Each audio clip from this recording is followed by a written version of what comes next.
Brian, you're muted again. Fuck. It's working now. Can you hear me now or no? Yeah, I can hear you now. Okay. All right, cool. So what's going on, everyone? Saturday night.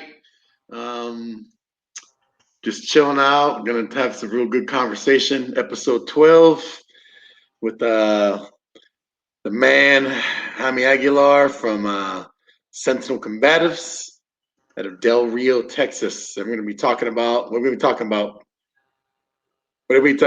I'll let you talk about what we're talking about. What we're talking about what we're talking about today is, some conversations about self-defense and the border. So if we'll just throw it out there, and we'll let Jamie actually explain that topic to us, if that's good with you.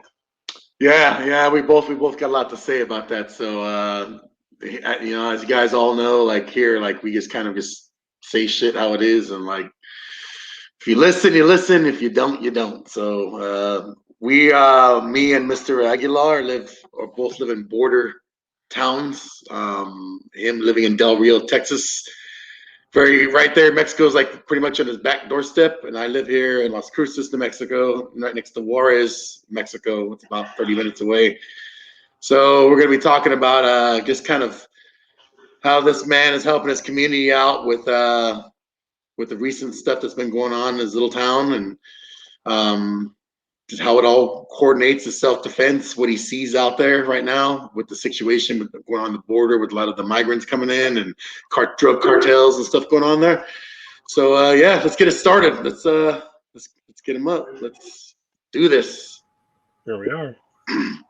There he is. Good evening. How you doing? Good. How are you, gentlemen? We're doing pretty good. So yeah, we're about to set this shit off, man. We're about to talk about the good, the bad, and the ugly. What's going on around here? So Let's see what kind of trouble we can get into.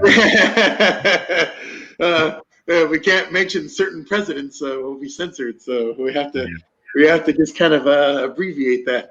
But I want people who are watching just give you a brief synopsis of your background. I know what you're doing out there right now for your community. I see you doing a lot of seminars and offering stuff to kind of just help people get prepared for what's been going on, the crazy shit that's been going on over there. I got some coworkers. Most of all the coworkers that work in our propulsion shop, which is the guys that work on the jet engines, they all used to work at Columbus. So that's a base there, right? Columbus, right? Or what is it? What's the base there? Here in Del Rio? Yeah. Oh, Laughlin. Laughlin, yeah. I might come and say Laughlin, yeah. Yeah. All those dudes worked at Laughlin, so they go back and forth to Del Rio like pretty much every other week to go see their families because they work here at Holloman. And they're telling me, I picked their brains yesterday about what's going on over there. They're like, man, it's kind of crazy. Well, so we're gonna have you elaborate on that, but just give some people a quick background, just real brief about your background in the arts.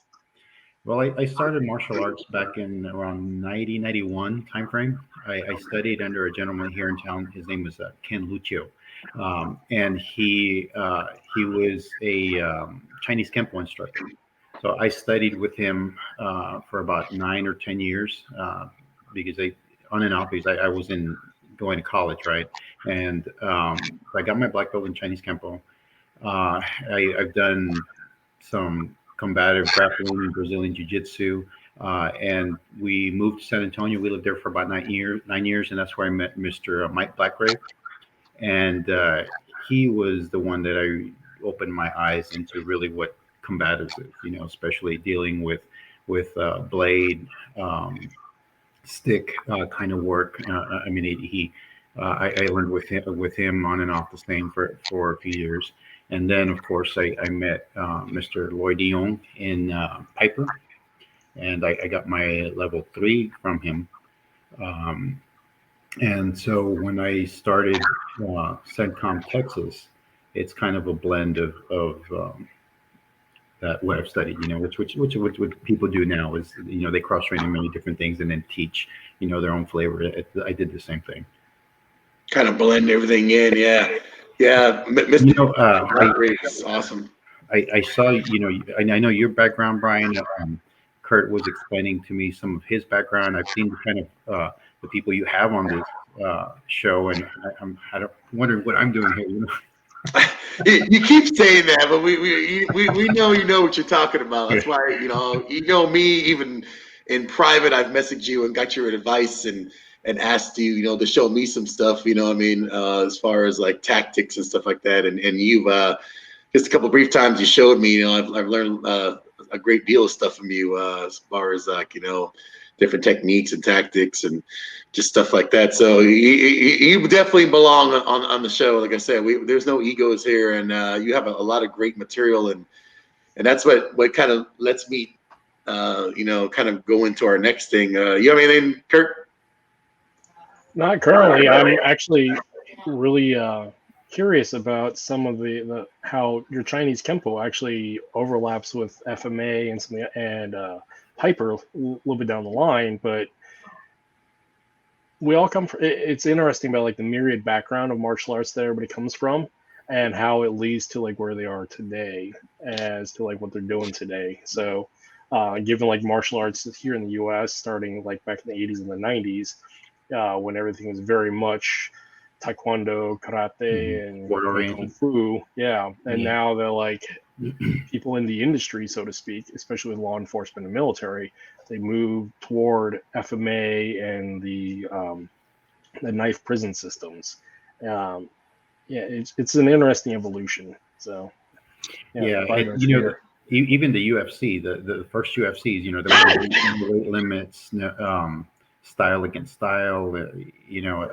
I think that the UFCs opened a lot of eyes, when they first came on, and like right now, there seems to be a lot of orientation towards the blade arts, especially the ambush type.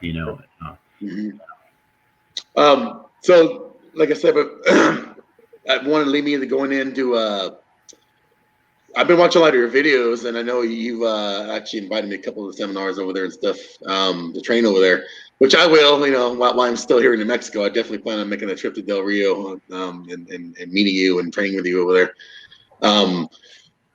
Why do you think with your seminars, like what prompted you to kind of get active, like involved in the community? Like what need did you see? Because I see you do a lot of stuff for like women and men in your community. What prompted that? Like what have you been seeing? Let's kind of get into the little bit that's going on. What do you see that why people needed that? Yeah, I mean, a lot of it's prompted just from what you're seeing here at the border. You're seeing things that haven't been seen. The kind of people that are passing through here that, just in general safety. And I am a very strong believer that a blade is an equalizer, and so blade lends itself for self-defense for women. If you're proficient in a blade, it can overcome a lot of things, especially when a predator is bigger and stronger, right? A blade can be an equalizer. And so that's mainly it. I have 3 daughters. And so then that extrapolates to the general community, women here. And so that's one of the reasons, when I've had these seminars, it's kind of a mix. Here Del Rio, it's a small community, but there is some interest, and just general safety is what prompted me to get into this. But as far as like, because I know the dudes I was talking to, like that work in the jet shop, they're telling me like the crime there, like about 10 years ago was, you had sporadic stuff that was shit that was going on at the border, dude ripped somebody off, or like, 8 ounce of weed, whatever, get shot, stabbed or whatever. And then you started having the coyotes come, and then, and fentanyl is becoming a big thing now with all border towns. And then now the crime with, people getting ripped off of fentanyl, getting killed over that, deals being made. So like just kind of take us, because we don't live there. I mean, Kurt's like the farthest from all of us, right? He's like, he's been up in Alaska. He doesn't know like what's going on there. But like, as far as like, what are you seeing over there right now as far as crime? Like, what type of crime are you seeing? Yeah, I was telling Kurt in the pre-interview that I'm not um, I can only give you the perspective from someone that's lived here most of their lives, right? I'm not by any means an expert, right? But I do see things because I live here that I know are not covered in the media, right? And so there's always been illegal immigration here, but not in any way, shape, or form to what we've been seeing in the last 2 years. Um, the right now it's kind of settled down in the sense that the government has created such a massive infrastructure with NGOs. You know what NGOs are, right? Non-governmental. Yeah. These massive holding facilities. Where they're very efficiently getting as soon as they cross, getting them out, shipping them into the interior. Um, there is a town of about 38,000, 40,000 people, right? And so what we were seeing about a year ago was that they would dump them off, and Stripes is a chain of gas stations, right? And so there's Stripes on the main strip here. They were just dumping them there. And so you'd have some, crowds of 10, 15, 20, 100 people just all huddled in this little gas station. And they start walking off into the main strip, and it became a major thing because you'd see people just walking up the street, crossing, right? But the government has done such a, and I'm not speaking in a good way, they've just done such a quick, how they process them and ship them out. And, There's no vetting. You just don't see it anymore, but the amount of illegal immigration that comes through here is just massive, and so you'll see sometimes people walking up and down the street, and there is a lot of concern.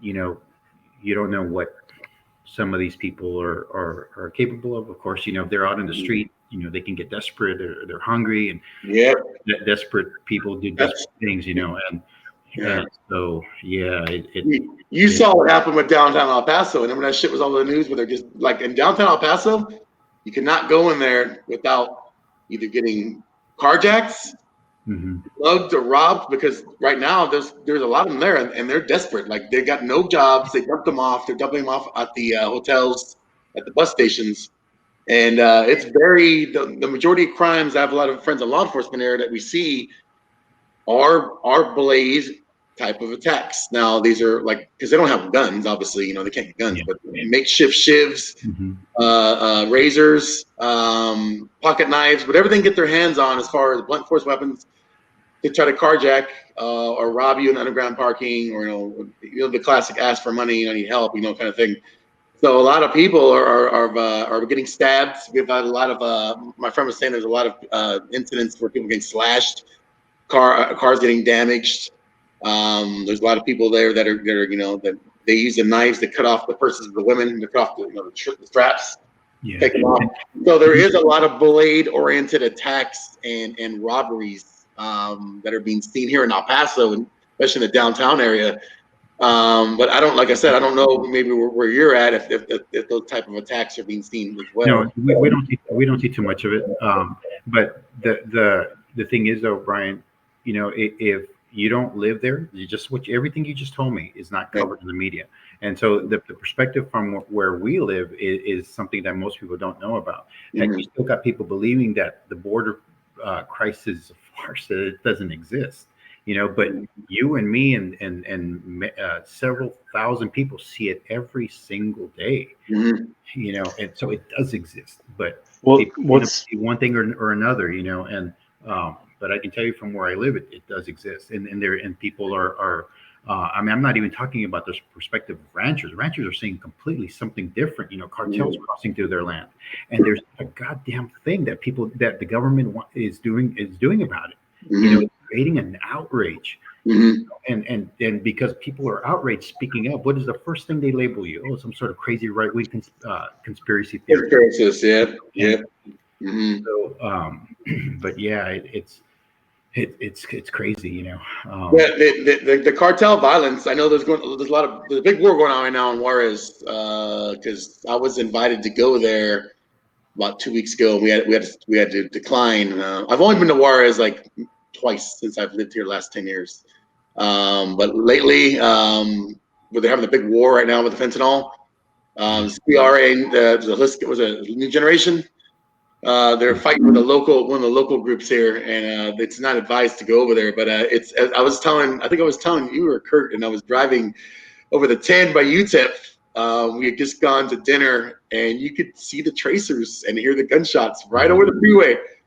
And you're right, people won't fucking wake up. They're like, no, man, like, that's over there. I'm like, dude, that's like less than 200 feet, like over the freeway. Let me ask you one thing. For these open borders types, do you know one single one that is willing to take in an unvetted illegal alien? I personally don't. But to them, I mean, the crisis either doesn't exist or you just turn a blind eye to it. It's insane. And what you said with the cartel violence, they're starting to. Okay, every day I go to work. Go back here. Every day I go to work, I have to drive through a border patrol check station. Before I can even get to Alamogordo, I have to drive from Las Cruces to White Sands Missile Range. This is on the 70. I have to stop at the border patrol station every morning. My car is searched with dogs. I'm searched, even though they know me every day. I go through, the guy's like, hey, I hate to do this to you, but I had to search your car, which is fine. They're doing the job. I don't mind it. But there's a reason for that, because not only just 2 days ago, they got over $1 million worth of fentanyl. There's 3 girls that were transporting it, and a lot of them have shoved up inside of them. They had over $100,000 of fentanyl inside their bodies. So I could see why that's being done. But they have these surveillance things there. I'd never seen them before. They're kind of like unmarked trucks, and they have like radar thing. Like, I don't know if they're FLIR or something, but they come right through White Sands National Park. Like, they'll come through on the highway, dump the drugs, they pick them off, and then they take off back into the desert, and the car takes the drugs into the town and sells them. So every time when I go on the freeway in the morning, usually I see a bunch of them rounded up on the side. And these aren't families, like people are saying, well, there's wives, there's kids, and all these people I've seen are mostly dudes or older women, I think, you do see a lot of people that I want to believe are coming here because of whatever they're facing and, wherever they're from and trying to make a better life. The issue, though, with this illegal immigration is that it has not become weaponized. We're seeing numbers that we've never seen before, and the administration says that the border is closed. How?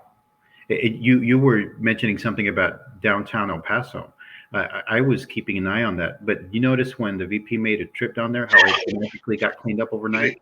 Yeah, it was gone. I can tell you, I go down there because my son, my son plays in a band and usually plays at this bar called B17s. It's like a bar that kind of in downtown, and you park your car there. I think Court Bolton asked the question, what's the exact specifics of the attacks?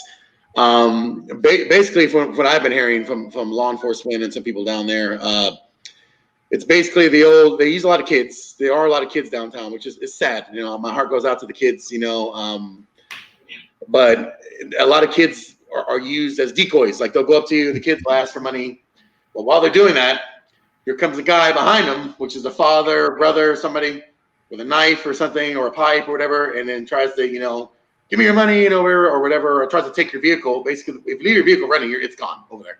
Okay, you leave your car open with the door open, keys in, or whatever, or they're gonna take your car. It's already happened 6 or 7 times in the last 2 weeks over here. So that's what I've been hearing. A lot of kids are being used as decoys. Women, the women are, I'm pregnant. It's hot out here because it's been in the 90s. It's starting to cool down around here. I need water. Basically distractions. While you open your wallet up, here's $1, and I'm guilty. I've done this shit before.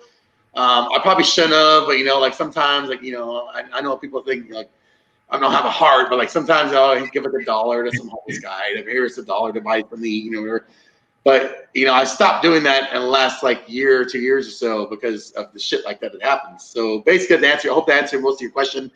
There's some other stuff they told me, but I'll get to it later as far as what they're doing. Yeah, it's just that the camps you're talking about, we got the same thing here. I also got friends in Border Patrol. I trained with a guy who's a Border Patrol agent, and he's telling me a lot of them too. Like you said, when they round them up when they cut across the bridge or the river, Rio Grande, they like to use the You probably know what the name is. What's the knife these for paring? These use to cut grapes. I live in California. The ones are curved. Oh, I don't recall what they're called right now. Yeah, you have to use a lot of those. They carry them in the back pocket because they're small. Mm-hmm. Hey, I got them. I'm cutting an apple, whatever. You know what I mean? So they use a lot of attacks on those. They'll attack the agents. A couple of my friends who are agents have been stabbed and slashed the last couple of months. My friend Leon Baker, he just retired, 40 years, Border Patrol agent. He's been stabbed 4 or 5 times. He's like, finally, he's like, fuck it, I've had enough. I'm retiring. I've been here 47 years. Like, yeah, I've lived my life. I've enjoyed, he's traveling around Europe and enjoying his life. And I hear that they're also just getting more brazen. Using their fists, kicking, punching.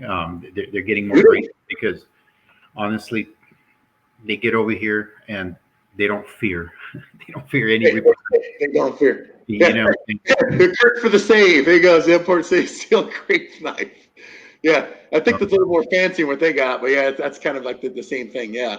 So, what do you guys say, Kurt? What do you guys say about this? You're sitting here, you're listening. What's your input? So what's interesting, so talking about like all this coming up and the trickle down effect. So fentanyl actually has made it to Alaska in a big way. So it's not just there on the border. There is, like, as crime is disseminated from the border, it makes it to the very far reaches. Fentanyl is actually a big issue that we have to deal with in the villages. It used to be the opioid crisis, but now it's the fentanyl crisis. Mm-hmm. Especially there's a lot of homeless here in Alaska that they've transitioned from opioids to fentanyl. And like my wife, she worked in medical and she worked at our hospital. And one of the things that they're constantly training on is having to deal with that. Now, what's also really interesting, even like 10 years ago when I was stationed at Fort Hood, when we would do stuff there at Fort Bliss, right there at El Paso, a lot of our safety briefs were don't go outside the base at certain points of the day. Even to the point where even 5 years ago when I have friends still stationed there, they basically have a straight up zero tolerance policy of you just don't go off post and don't go off post at night. So El Paso's pretty safe. I've been.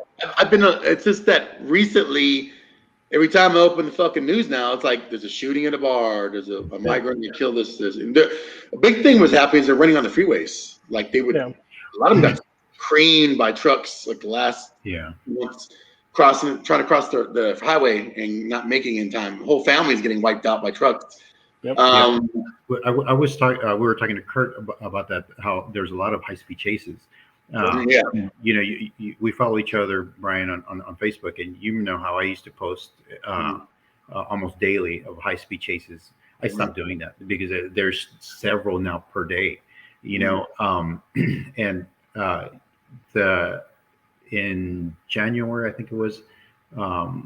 There was a high-speed chase right outside our home. I was at work, and a car flew by here about 80, 90 miles an hour. This is a small, just a general neighborhood, right?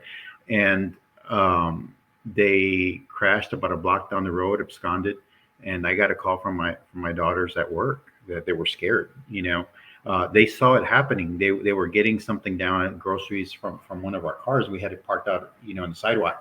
And thank God they were getting the stuff down from the door facing our yard. If they would have been getting out the door facing the street, I hate to think what could have happened, right?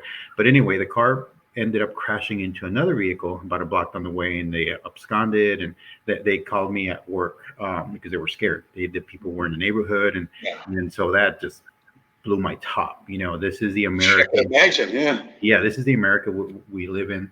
Right, where it shouldn't be this way. My personal opinion. You say this is raw and unfiltered. The people that empower, they never gave a shit about Hispanics. Why all of a sudden now? Well, now because I think it's weaponized. They have a future of making them, or their thinking in the future is that these people are going to become a voting bloc, and if they have to get a voting bloc by these means, God help us with whatever that they have in mind for us, Yeah, that's their voting base. So the more you get in, the more not sound conspiracy theorist, but it's true. Yeah, and because you have people on video just 5-10 years ago These same people right now that say that this is fine, that there's no, that not giving a shit about Hispanics, talking about against illegal immigration. And now all of a sudden they've had a change of heart. I don't think so. When you talk about one thing with our governor did you remember a few months ago when he sent 50 to Martha's Vineyard, and Martha's Vineyard is of millionaires and billionaires. They have their second, third, and fourth homes there. They don't even live there most of the time. For 50, they called in the National Guard. And of course, in their neighborhoods, they go out of there like that, right? Here, I don't have the statistic. We had 1,800 just in one day, just in this sector. For 50, they called National Guard, and you would think that a lot of these elitists that live on the island, their mansion can hold several thousand people. You don't think one of them could have just come up if they're really true to their convictions? Say, you know what? For those 50, I'll house them in my mansion there, which I'm not even living in right now. Not one single one of them volunteered. And so, but it's that's never going to happen. But what I'm saying is that's the mind of the elitists. The mind, yes. The bullshit that nothing's wrong, everything's normal. I mean, 2 + 2 is 4. But to them it's sometimes 5, maybe sometimes 3.5. Yeah, it's crazy. So I know we kind of got. I'm going to wing it off topic because we are talking about this. But so when someone goes and takes, like, when you develop curriculum for your community, because I know that when I've seen a lot of your seminars you've advertised, it's been like mixture of men, women, younger women, older women. What do you think about, like, when you do curriculum, you say, you wake up and say, I'm going to do a seminar. I'm going to get people together in the community. What kind of stuff? I don't want to give too much away, because obviously about what someone who needs experience in itself in person, but what's your curriculum look like? What do you teach as far as, like, what's your goal of teaching? Is it edge weapon defense? Is it empty hand? Is it kind of just awareness of everything, or? It's a little bit of everything you just mentioned, but my emphasis is on blade. I think the blade is we were talking about this earlier. Blade is a great equalizer, right? And I don't do firearms. I noticed you put the picture up there. I don't do firearms because there's people here in town that do much better job of teaching that. Plus also the liability aspect, right? But I think that an edge weapon is something good for anybody to learn, because especially for women, for teenagers, because proficiency in it can negate somebody that's bigger, stronger, more skilled, right? Plus it's easy to conceal it, and so when I teach somebody that, when I start off, it's just very basic movements. I see what their strengths are, what their weaknesses are, and honestly, we go from there. It's tailored to every person individually. I don't do public teaching. Everything that I do is by private instruction only, and so that allows me to see what people are more apt, right? And then I work on their strengths, and eventually their weaknesses are also covered up. Would you ever think about doing like a public seminar, or that's something? Well, no, I have. I've done, for women, but a lot of people are, I don't know what the word is, but because I've had people come here and they want to, they're interested in blade work, and then I show them some of the blade work, and when you show them about pokes to the eyes, too much. A lot of soccer moms, that soccer mom mentality. Oh no, I want to learn self-defense, so they go somewhere down the road and learn something, a sporting type of art, and I mean, more power to them, right? I mean, it's not. You can't learn self-defense from a sporting aspect, but that's kind of the mentality. They see that, oh no, I can't do that, and so you try to explain, like, wait a minute, but if you get attacked, they're not going to have any pity on you. They're not going to be coming at you with rules and regulations, but you do have some that really that are interested, and me, like I said, all my students, except for the exception of 2, are women, and I had lost a lot down the line because of what you just exactly said right now. The brutality, the reality of being brutal and protecting your life is something that was a little bit too much that they, I can't do that, like, and you explain to them, it's like what I said, what you were saying. I explained to them what you said. And they're just kind of, they still don't like, they wind up going, like I said, to a dojo with karate or BJJ. Something that's not weapons based. I think what it is the brutalness, the reality, they can't take it. The ones that have stayed with me have now, that's all worn off, right? That's all worn off with them. Now they're not afraid to pick up blades, and we do some knife sparring, and we do some like stuff on Bob, and they're all for it. Now it's raw and unfiltered, right? Oh yeah, like one of my big students, not big, she's a small woman. She does stuff for movies. In fact, they just asked me to do choreography for a movie that they're going to be doing here, shooting next month. Wow. Yeah, thank you. So she was she's only like 5'3", and she was very, very timid.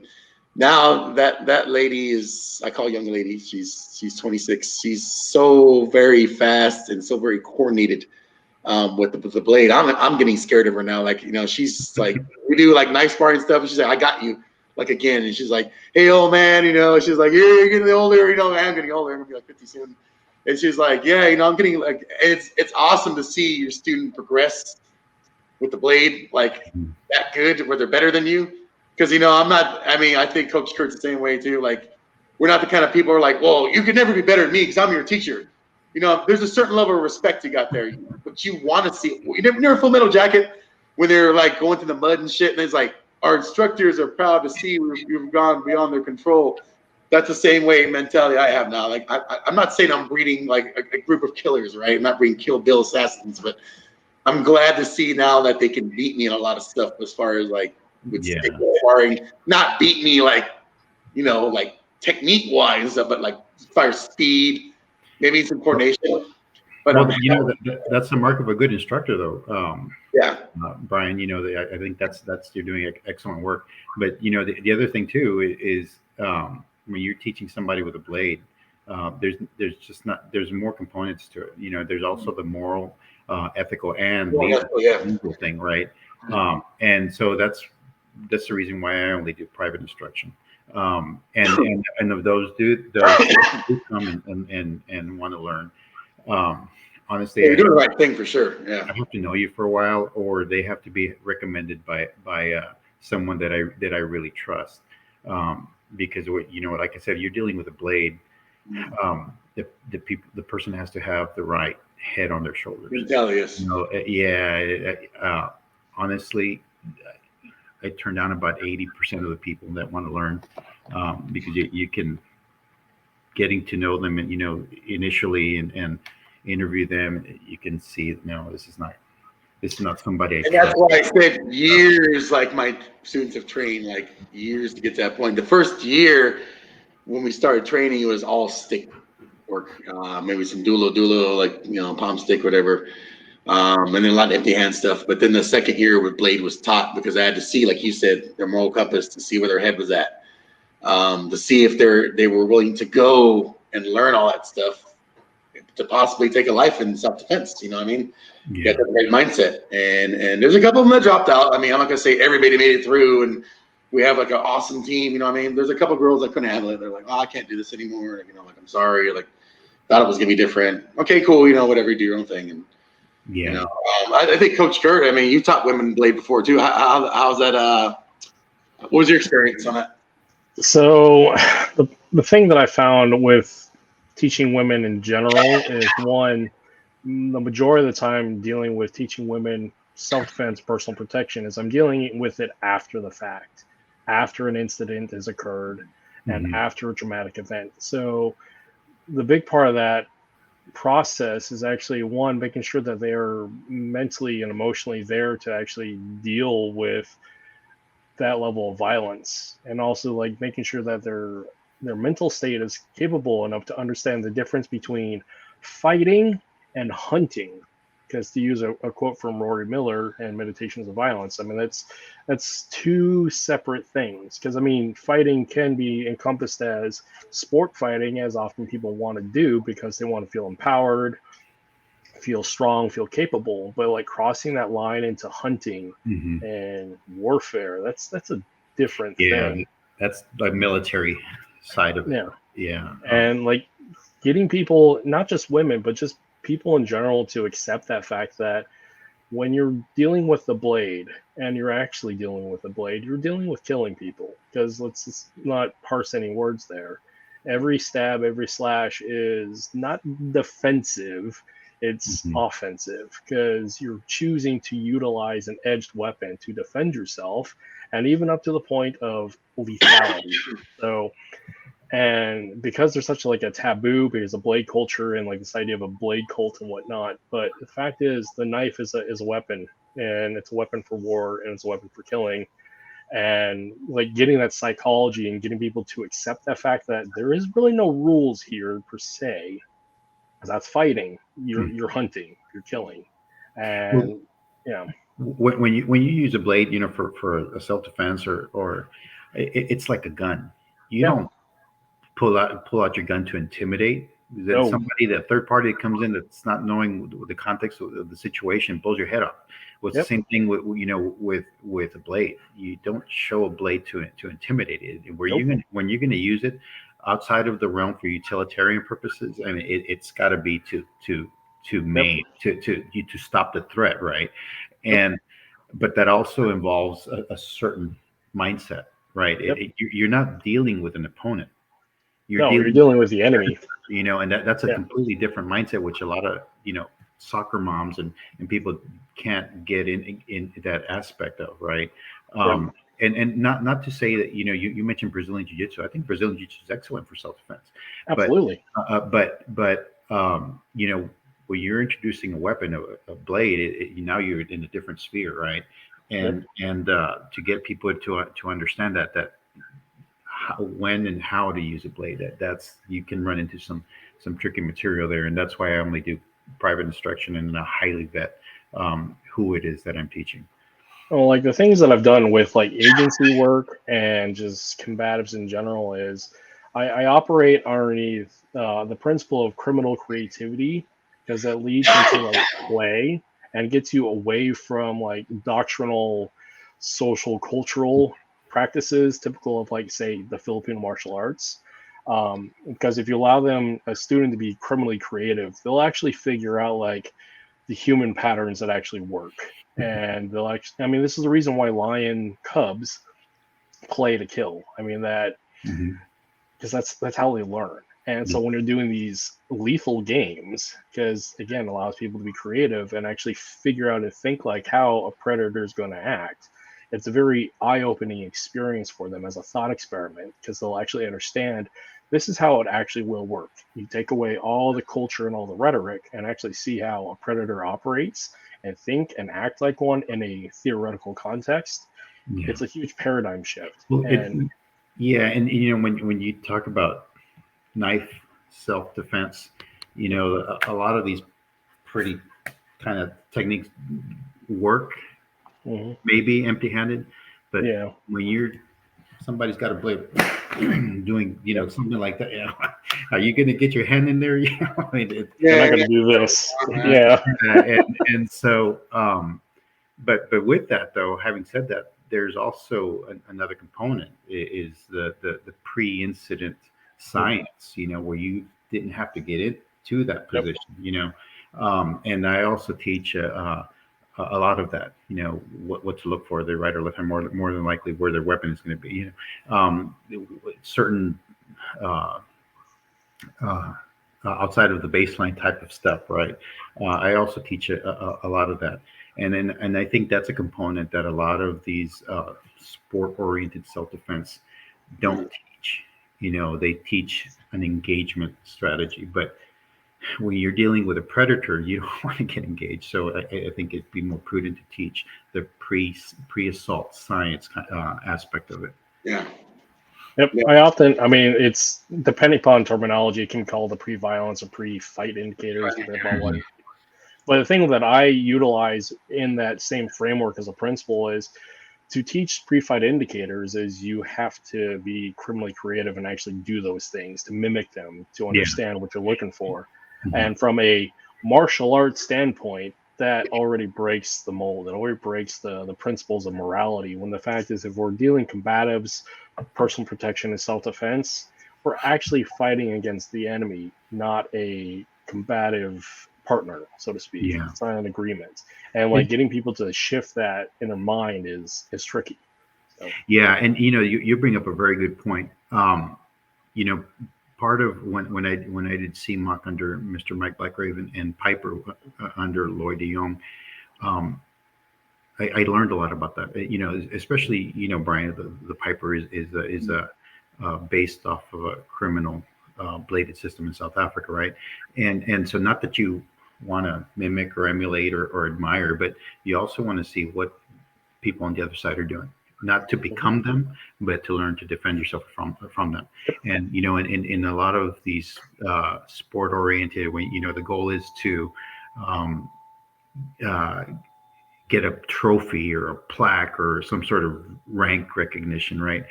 Sometimes you don't see that. I'm at the age where I don't give a shit anymore about belts, about trophies, about going to go compete here or there. I'm too old for that. And quite honestly, you reach a certain age where you can not get into the situation, right? But also talk your way out of a lot of trouble.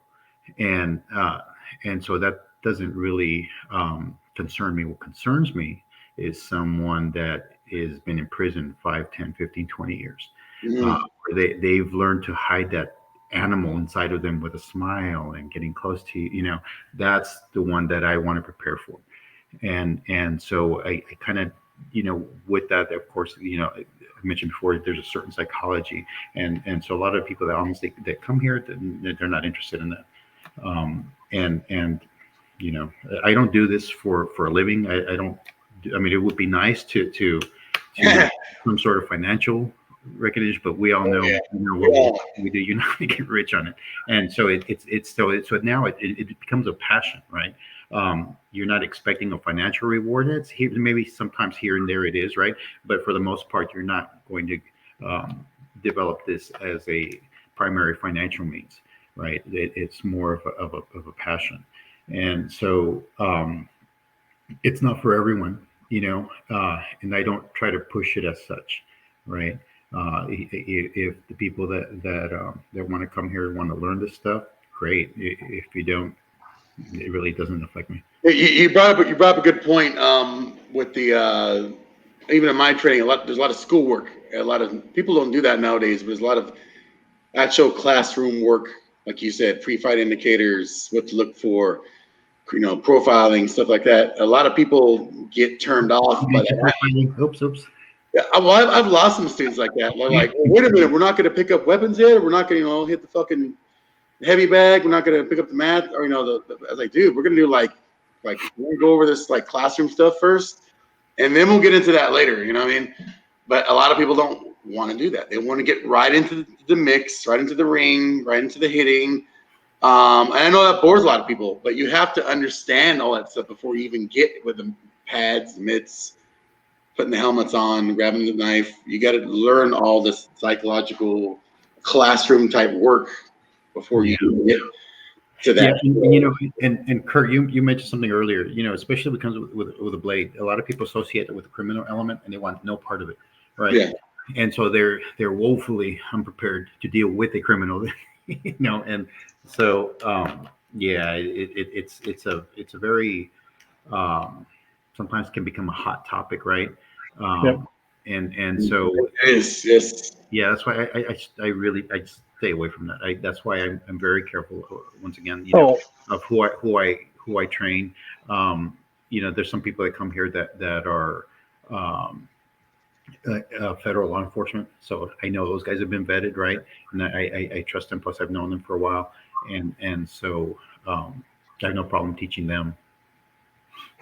Well, it's interesting, like working with agencies, like working with our local law enforcement agency, and also just presenting at agencies is like trying to get them to like make that paradigm shift in their mind of like not looking at it from the moral high ground of their badge and their oath, but like to truly understand the mind of the criminal, not just from like the viewpoint of I'm law enforcement trying to understand a criminal, but like let's play in that element in a thought experiment so we can actually see those things that they try to do. Like let's play that opportunistic game.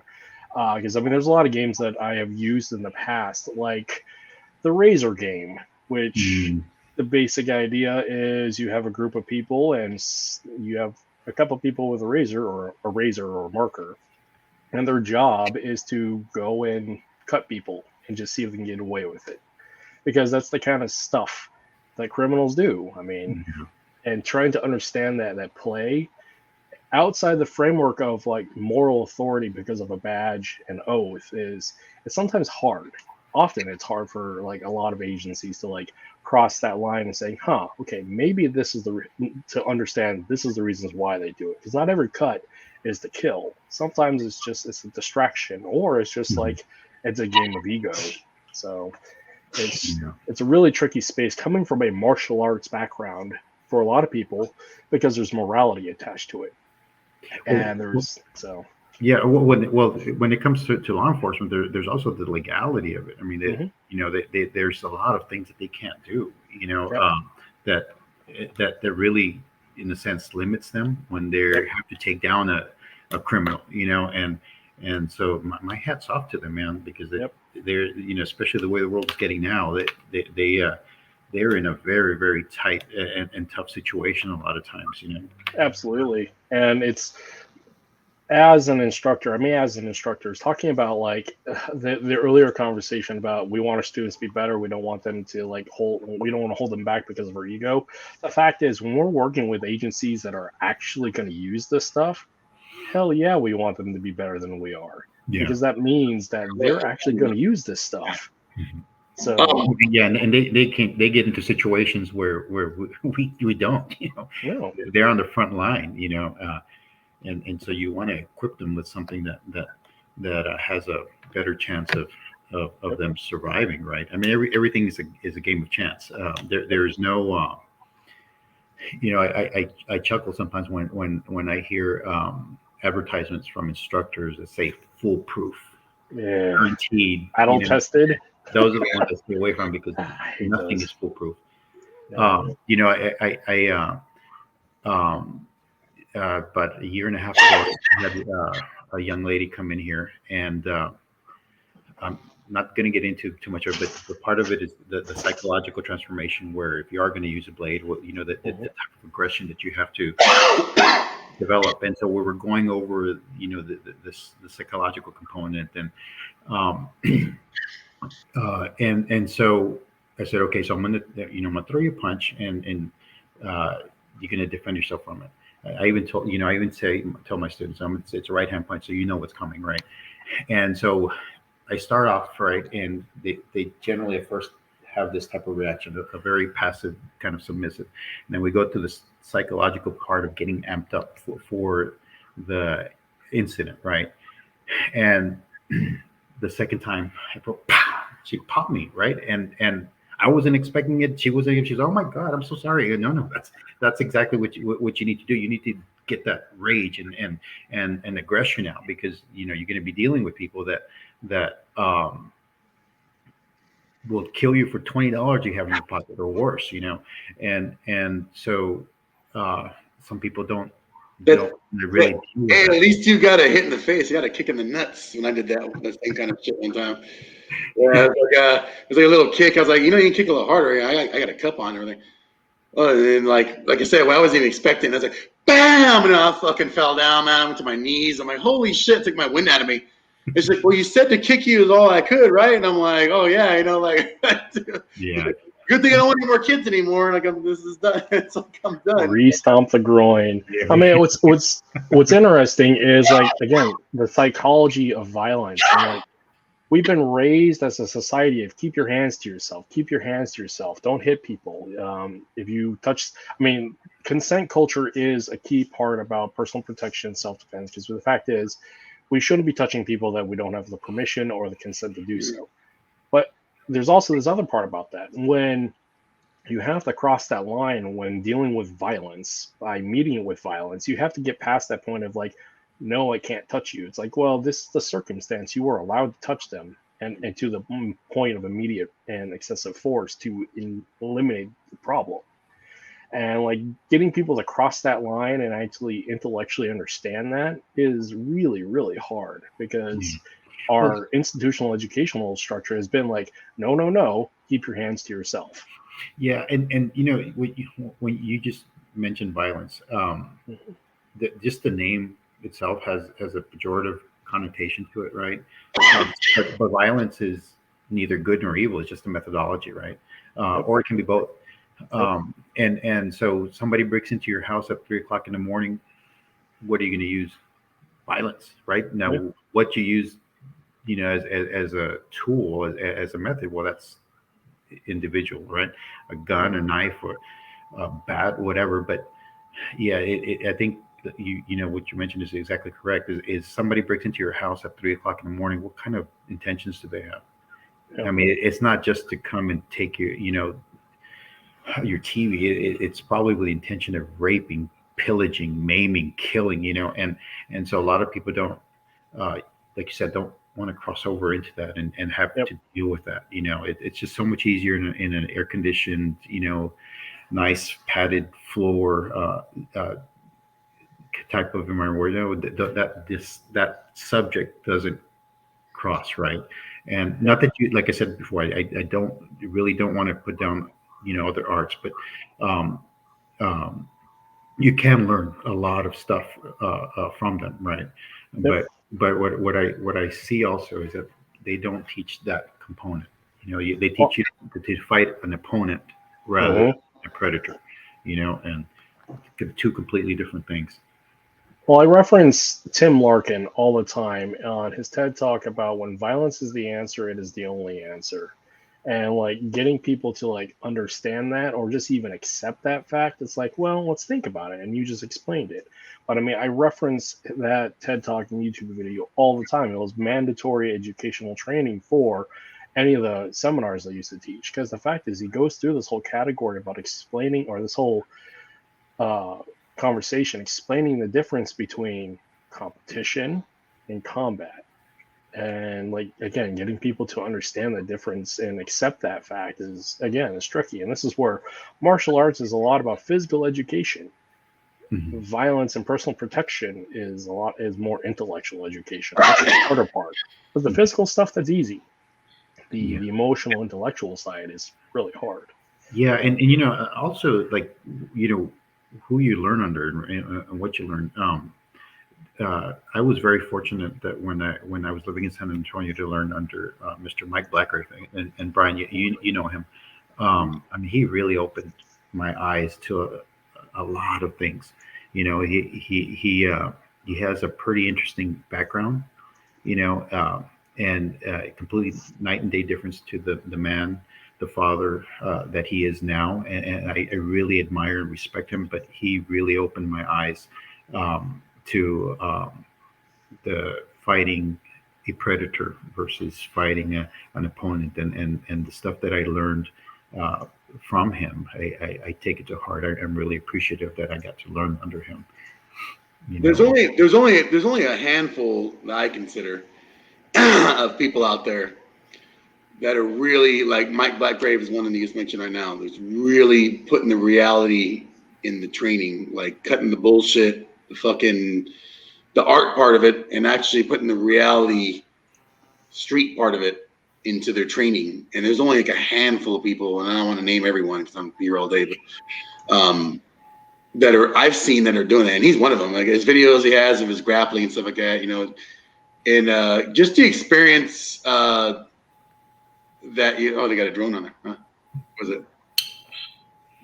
Was it you gonna play? Oh, continue. I'm just showing video work. So. Okay. I saw it was a Global Hawk they have on there in the background. There's only a handful of people that are really putting the street aspects into their videos and their actual teaching curriculum. And for those people, my hat's off to you. I applaud them. And those are the people lately. I know people are saying, you know, oh, we know this and that, but those are the ones I've really been seeking out for training lately. I've done all the art shit, and I've done all whatever, you know, the systems, whatever. But for me, I'm like you, Jaime. Like I could want to like concentrate in reality, like what's going on right now in this world, especially living here in this area. Where I see on the street here, the fucking crackheads, the fentanyl heads, the cartel shit.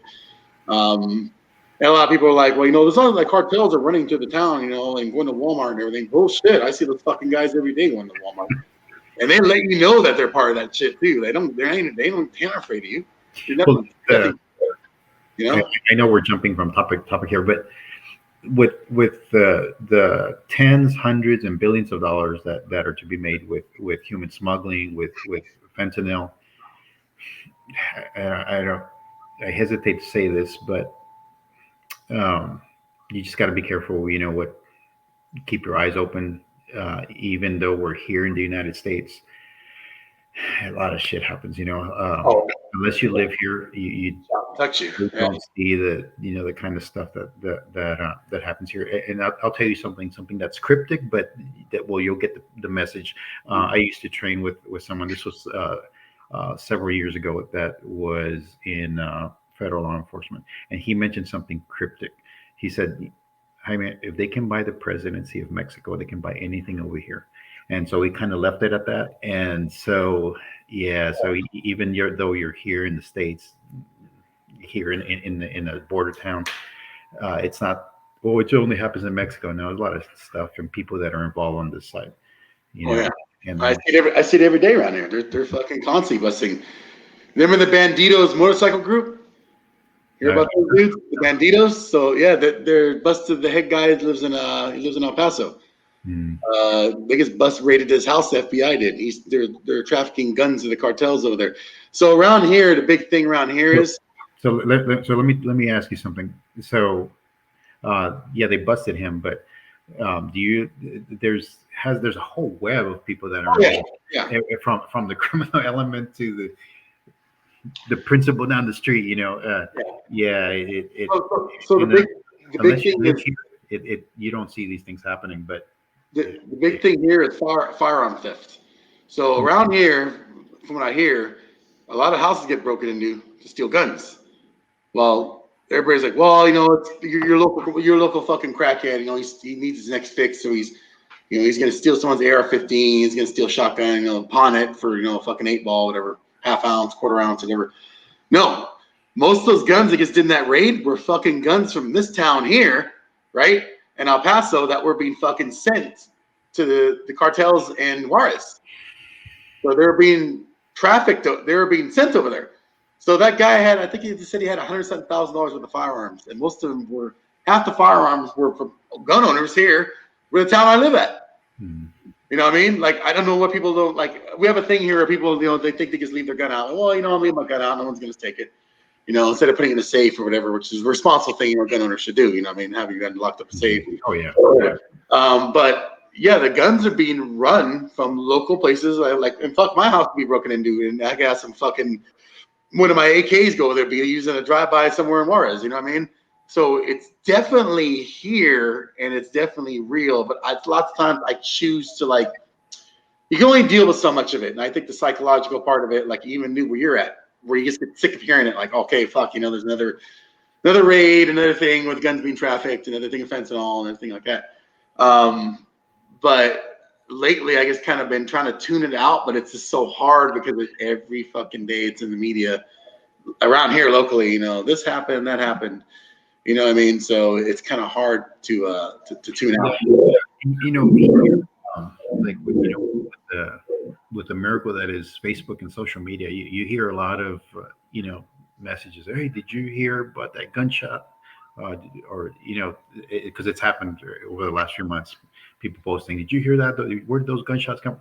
And it's funny, you don't hear about it even on the local news. You don't hear about it at all. No, you don't hear about it, and so of course you don't. There's a certain level which you want to know, but then before we go any further, there's a lot of people that are leaving comments. Thanks everyone again for watching and continue this conversation with us with Mr. Jaime Aguilar. We've got Guillaume Williams said, "Yo, Alexandra Donaldo. I used to live in Texas and went to school with these kids. These families were on both sides of the border. We almost got kidnapped a few times. Wow, that's crazy. Mr. Court Bolton with I think I have to answer that one. Specifics of attacks. Drive-by and snatch attempts and school invasions. Kids being used as bait to lure in other kids. That's why we mentioned. Paranoia saved my life and friends' lives. I taught kids school how to trade and bargain using food and Pokemon cards. Travel packs. Lucio else is in here. Reggie Flores says we're on our own, and Americans of all colors are the least the government's worries. Amen to that. You're definitely Reggie? Alexander Ronaldo again. Storms are often used as cover to break in the elementary schools. As Texas has a lot of storms, to this day I associate thunder with gunfire. Blaze is much less of a traumatic self-defense tool. And Tokenako, Guru Paul, how you doing? Good evening, folks. Guru Royce, guys, what's good? What's going on? Another one, Isaiah Ronaldo. They are the game show where bodybuilders were attempted boot camp to top condition training. Michael Carriaga, what's going on? Good evening, gentlemen. My home state is a mess. Yes, it is. California is a complete fucking utter shithole. Who did I say that? Sorry. I'm a Californian, and I fucking left for a reason, so I'm never going, knock on wood, never going back. Let me see. Another last comment. I lived in places, Alexander Ronaldo, where randomly passing, ignoring dime bags is sort of like ignoring a cigarette butt. Where do you live at, Alexander Ronaldo? Do you know her? I mean, oh, okay. That's from that list. By the way, that's Tuhun Ray's daughter. Okay. So that's Tuhun Ray Dionato's daughter from FCS Cali. Wow. So. Wow. Reggie, I think you mentioned Reggie Flores. Yeah, he's a good friend of mine. He's trained with me a couple times. He lives right here in Del Rio where I live, and so he sees he's a paramedic, I believe, and so. Wow! Should got him on too. He sees firsthand, what's going on here, and we're pretty much of the same mindset. She said second born, only girl. Wow. So, wow, it's we've definitely covered the whole gamut of the cartel stuff, the border stuff for sure. So, is there any chance you think maybe have you reached out to your local law enforcement to offer training to them, or they reached out to you at all? No, I've had this was a while back. I've had a couple of officers that have come here, but what they learn is very regimented, and there's a lot of legality into it, where they really can't use a lot of this stuff.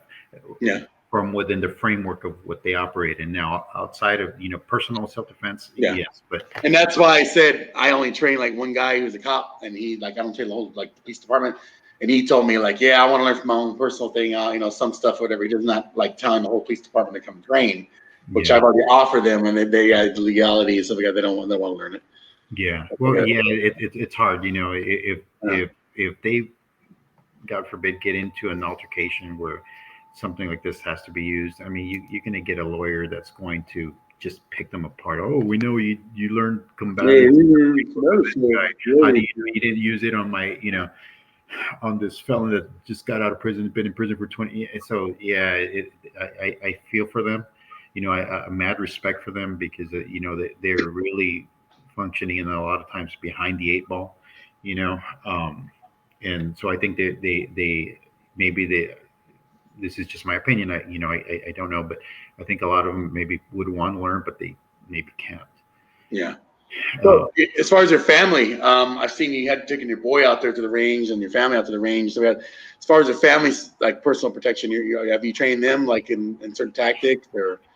My daughters, yes. My daughter. I have a 21-year-old who's in college, and I've trained them. My little boy right now, he's at the age where he's like my little shadow, and so he, I train with him a lot, and it's funny because you see, and this would be for any child. You see them, unfiltered, unconditioned from something that they've learned, and to see them, the way they pick up things, the way I learn honestly sometimes a lot by just watching him move, and Yeah, he's picked it up. He likes to learn. I've taken him to the range, and I think when it comes to firearms, um, there's a certain level of exposure. I think when they come of a certain age, because my son knows that he does not touch my firearms. He has no interest in them other than when I'm there, right? And no curiosity other than when I'm there with him, and he's already learned that. And so I think that's good. That's good that you teach. Yeah, that. I think part of that is responsible firearms. Training. Yeah, because you hear where these children get shot or they accidentally shoot themselves or something is because they're curious and they've never seen it before and exactly TV or whatever, and so my son knows not to even go. When I was growing up, my fucking dad never we had a shotgun and a 25 pistol, and my dad wouldn't even allow me to be near firearms, and I would ask him hey, help me teach, help me show me how you use these firearms. And he's like, no, you're not old enough, and you need to get older. So at that time, it was I really wanted to learn how to shoot, and my dad was just not fucking teaching me. He was just that big old fucking old school shit of I'm not going to show you. Kids don't have business around guns, the old school mentality shit. So I was like, fuck it, I'm gonna go to my friend's house. So I went to my friend's house, and we went in the backyard, got one of his Remington fucking 12 gauges. I remember blasted off all kinds of fucking rounds. I was killing doves and shit in there. And that's where I learned my exposure to firearms was he's like, man, how come your fucking dad's whack, man? He doesn't show you use a shotgun and shit. So I'm like, dude, show me how to use this fucking gun. And he put the fucking shells in. And he's like, hold it like this. And it was kind of the backyard, country style, I'm learning how to shoot shotgun. And his dad came out and his dad was he fucking ripped his ass. He's like, man, what are we doing showing this kid his gun? And his parents get pissed off at me. And he's like, hey, don't tell your mom and dad if you're shooting back here. But then I would come home and I had a fucking bunch of shells in my pocket, and my dad's like, "Where the fuck did you get these shells at?" And I was like, "Oh yeah, I don't know, I must have been cleaning the closet out of yours." It's I don't fucking use double out buckets. It's all kinds of shit, the birdshot shit there. So I mean, we got some people, I understand that, but we got some idiots out there too. I work with a dude. Well, I started showing my fucking son how to shoot, and he was 5. I'm like, that's okay, dude. That's a little too much now. Kid's 5 years old, he barely fucking wipe his own ass, and he learned on the show using a handgun and shit. Come on, well, that's the way my dad raised me. I'm like, well, dude, that's kind of stupid. Whatever.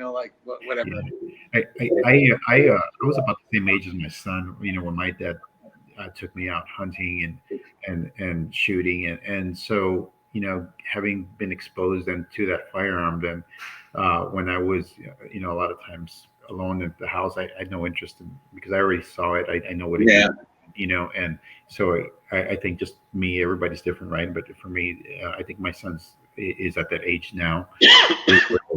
I don't want him to be curious about a firearm when I'm not here. And so I see that, and he's got no interest in touching them when I'm not here. That's good. That's good. When I'm with him is when he asks a lot of questions. What caliber is this? And he's got a little play gun that I got for him on Amazon, and actually it's right here, as a matter of fact, little plastic one. But it's interesting because you can rack the slide, you can teach him how to and he's practiced that on his own, and that's good. That's awesome. Yeah. What about you, Kurt? Your kids? So, I mean, I started shooting at age 5. I also started training at age 5 because, I mean, my grandfather was a World War II Marine Raider.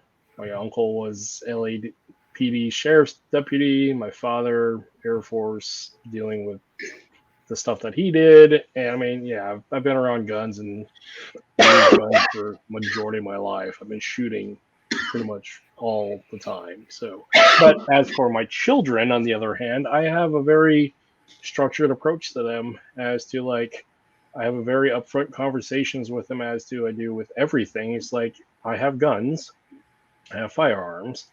You guys know that I have firearms. They don't talk about my firearms. We don't touch my firearms unless, again, it's a protocol of training of you don't touch stuff if it's not yours. You don't touch stuff unless I instruct you to. I have very strong protocol. Now, the other caveat is well, I do teach them if it's in the house, you're going to know what this thing does. So we're also going to know the procedures and safety and the explanation as to this is what a firearm does. Unless you are willing to do the thing that the firearm does, just don't touch it. Yeah. And so Yeah, there's, you do pretty much the same as you do. it's a very structured approach. Because Yeah. the fact of the matter is, up here in Alaska, we got bears, we got moose, we got Yeah, things that want to eat you. Yeah. So it is a absolute reality of where we live in the environment here of as to like guns are everywhere. I mean, everybody assumes that everybody's packing here. So the necessity of knowledge about firearms is absolute. Now, caveat to that though is I don't let my kids play with guns per se, like toy guns. I really changed my tone about like Nerf guns for quite a while because there's habits and behaviors that like I don't like the idea of playing war, so to speak. I don't like the idea of playing firefight, especially with toy guns that look like real guns. I have a really hard time with that. But that's a personal thing for me. But the way I've gotten around it though is like if it's clearly a Nerf gun that's bright pink and silly looking, that's okay. But I still have to like make that mental shift and put it in the context for them as to like if it looks like a real gun, we're not using it. Yeah. Well, you gotta get that firearm discipline too. Even if it's a toy gun, you don't point it at anybody. You treat it like it's a real weapon. It's the same thing. Yeah. Yeah, that's my point, and this is where we have clear protocol as to what we're doing. So, and it's just the same. It's the same protocol that I have with knives and swords, because just like every other Filipino martial arts, I have a collection of them, and it's the same rules of like you just don't touch them. They're not toys. So, yeah. I smacked the shit out of my son the other day. He grabbed the Crombit and he was like, he had it, and I was like, you know that thing, you cut your finger off. I went, oh, I thought it was a toy because it's so small. I'm like, no, it's not a toy. Look at it, and I got a rack of ribs I was gonna make anyway, so I went and got to it, cut it, and he's like, oh, he was like all scared. And that's the part of like demonstrating the reality of it. Is like, hey, this is what this thing does. Let's put it in the context of why you don't fuck with this thing. Well, you know why kids are like that now though, because of the fucking games though, because they see like, oh man, I'll get blasted this guy, and it's a sword, it's a cool looking sword. I'm like, yeah, that shit does in real life. Like I went online and showed my kids like, hey, you want to see what this gun does? I mean, I know I probably sound like a terrible fucking parent. People be like, man, this guy's an asshole. Like, hey, you want to see what the gun does? Look, this fucking guy's head looks like a pumpkin. Oh, it's gross. That's disgusting. I'm like, well, that's why you don't touch him. Like, that's what I'm telling you. This is gonna happen. That's that education of like, hey, here is the consequence of the reality of the situation. I mean, one of the very important training scenarios was let's go out to the pig farm and let's go blast some carcasses and actually see what this thing does. So and you know what, like as far as like my kids, I only started teaching them how to shoot like maybe a year and a half ago, and they're like, my son's 18, my daughter's 17. I haven't showed the 13-year-old yet. But that's just my personal thing. Like, they didn't really want to learn. They're all busy with their friends. But I say, hey, my son finally asked me to go to the range. I see you go to the range all the time. I want to go. Okay, I'll show you. But I probably should have showed them earlier. But like, they already knew not to touch the guns. But like now they know how to operate them. Now my son knows 18. You're 18. Your bravado goes up. Your balls drop, and you're kind of like, oh, I'm gonna buy myself a 9mm now. I know he's going gun shopping. I'm like, okay, but it's not a toy, right? Like it's like you want to go shooting. Target shooting and stuff like that, but let's not, try to pull that gangster shit. We're putting the gun like sideways, and whatever. And, he doesn't do any of that, but I mean, like they see it on TV, so they kind of. But now bringing that back to the blade, Brian. You mentioned the certain mentality of people with firearms, right? That's a big responsibility, but so is the blade. I get. A while back, somebody on the phone, hey, Bato, I heard you do knife fighting. Seriously, you're just judging from tone. And I go, well, I don't know what knife fighting is. I do certain and techniques with a knife. I don't get that. Yeah, so you can also tell the level of somebody's responsibility, or can you trust them with teaching? As soon as I hear that, it's like, some guy worked at that. He goes, hey, I heard you do like knife, like the old school knife dueling, knife fighting, like they did like the bare knuckle boxing stuff, but it's like with knife. I'm like, what? He goes, yeah, you do knife fighting. He's like, Dude, you know people don't fucking fight on the street with like knives. He's like, well, yeah, I've seen it before. I'm like, I don't know, whatever. Yeah, And I well, was like, yeah, this was a phone call. Hey, what I heard you do knife fighting, man. I want to learn knife fighting. Like, and I don't know what knife fighting is. Honestly, I don't. I with a blade, but I'm not a knife fighter, and it's so cool, man. It's from what I understand, it's not cool to get and so but there's a certain level of responsibility that you also have to keep in mind, and last thing I want is you show somebody something and then they go out down the street and get into an altercation, they hurt or kill someone, not only that, but maybe nothing will come of it, but you also have to spend some money on legally defending yourself if something like that were to happen, right? And I just don't want to get involved with it. Let me just pick your brain up. What are your thoughts of because I personally have myself have done this. What do you think about having a lawyer and retainer all the time? Well, I think if you can afford it, it's very it's a good idea, right? Yeah. But I mentioned earlier about having that legal awareness, moral awareness, ethical awareness, where you don't have to get yourself involved in a lot of this stuff. What gets people into trouble, and you see it here in the weekends and bar fights and stuff, stabbings. It's bravado, right? What the fuck are you looking at, man? And it escalates from there, and pretty soon somebody gets stabbed. And I personally, I don't go to bars. Nothing good comes out of going to a bar. I mean, being what is that saying? Being with stupid people at stupid times and stupid places. My dad always told me that. My dad's always told me, he's like, my dad never went to bars. He likes to drink at home, but he's like, nothing fucking ever good comes out of going to a bar. Yeah. And my younger days, of course, I used to bar hop. Yeah, when there was Mexico, we'd go in the weekend. Yeah, exactly. College, but now, honestly, maybe my wife works so much that when we get home in the evenings, we just want to be home, and the weekends we got so much stuff to just do around the house that we just don't have an interest for that. At least I don't. Every once in a while, yes, have a drink somewhere, but where it's a safe time, safe place, but living that kind of lifestyle, crazy lifestyle, eventually, it's going to bite you in the ass. I still got friends that are like late 40s, early 50s, still going to bars. They're like, man, so they go to work. I see this guy in a fight yesterday. They broke the ball, stuck his face, or stabbed them in the back. I'm like, why in the fuck are you still going, dude? Like, have you not got the fucking hint? Like, why are you like, go with your wife or something, and go have a drink at Applebee's or some shit, or fucking Chili's or something. Yeah. But don't be hanging out at fucking, what they got Ojo Locos there. I don't think have that where you're at. But it's a big sports bar here where the girls wear bikinis and shit in there. And that's a notorious place for stabbings there. I think they've had in the last year about 14 stabbings in there, 15 stabbings in there. And my friend goes there all the time and shoots pool. I'm just gonna go shoot pool. I'm like, and then the other day he was like, man, I got a knife pull on me on the bathroom. And I'm like, what did I tell you, dude, about I'm just minding my business shooting pool. I'm like, it doesn't matter. Like, those guys don't give a fuck. Like, they're gonna they're gonna pull a knife on you. You know what I mean? Like, don't go there. Yeah. I like you, you're my boy and shit. Like, don't be like, use your head. Like, don't keep going there to put yourself. People want to feel dangerous. I mean, the ego standpoint of most young men and men who are untested and unblooded, they want to feel dangerous, or they're on. Actually, it's not so much the young man who wants to prove themselves. The guys that I find more dangerous are the guys who have gone past their prime, knowing what they could do back when, and they still want to feel dangerous, and they want to go out in like a blaze of glory. They want to test their shit, yeah.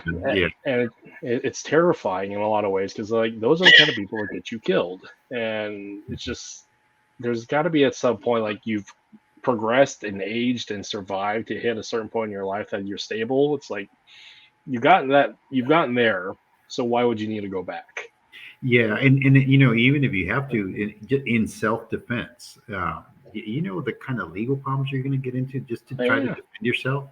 The involving a lawyer. I mean, even if you more likely legally nothing happens to you, but man, that financial burden to hire somebody. You got the lawsuit, you got the medical bills. Dude, I just put this guy. Well, the lawyer I put on retainer is a friend of ours, and they do criminal defense, whatever other shit. And he told me how much it was, and I was like, you know what? Like at first, I was like, fuck, that's a lot of money. You know, like I gotta. When I start thinking about what's going on around here, and I'm like, is there gonna be a time where I'm gonna have to use? Well, you already know already. There's been 2 times already I've used it. But there's gonna be another time when I have to go even further than I went last time, and I'm gonna have to just call this motherfucker up from jail, be like, "Hey man, I'm in fucking jail. Like you come bail me out. Like I'm, you know, whatever." But I don't know. The Mexico scene's pretty lenient. I mean, we got a guy who just fucking, we got a guy who strangled his wife and slashed her face on with a straight razor. That they let him out the same day, so he's on the streets down here. So the legal system in here is, not to say that I'm gonna do something, I think I'm gonna get away with it.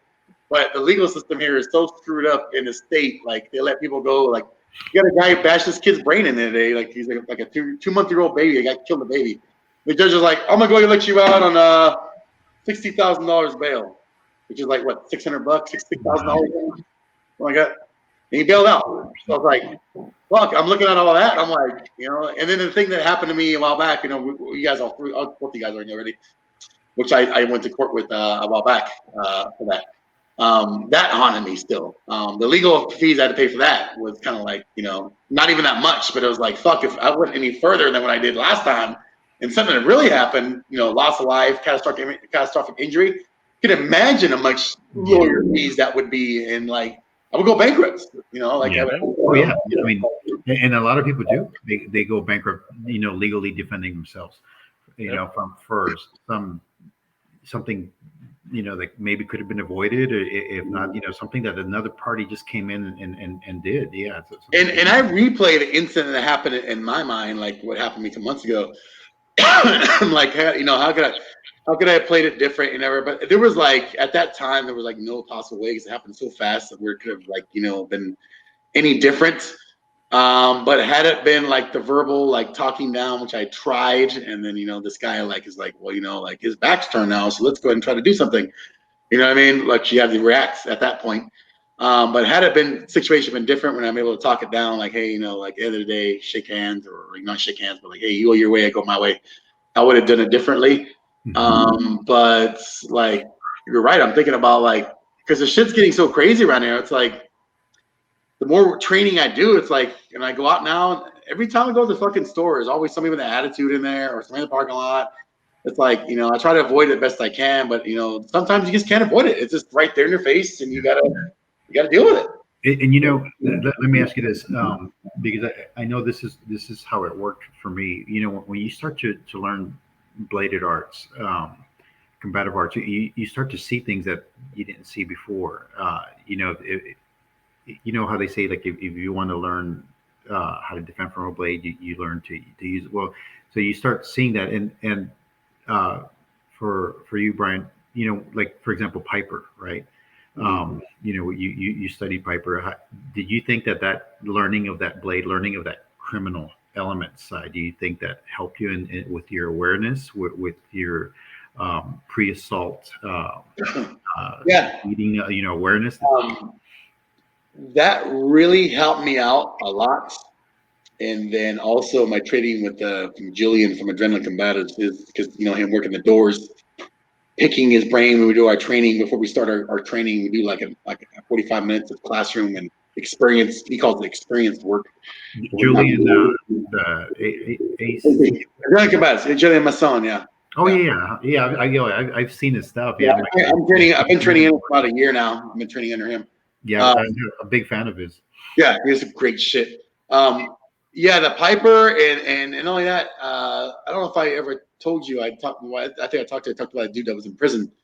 When I asked him about the prison systems and stuff, I talked to that guy on the phone. We tried to get him on for an interview, but he's not interested in airing out his stuff that he's in prison. So it was a private video call that we did, and just his take on because he's robbed people and gotten fights in the street. That's why he's in prison, and he's taking people out in prison. And he's just telling me like, you need to watch out for this, watch out for that.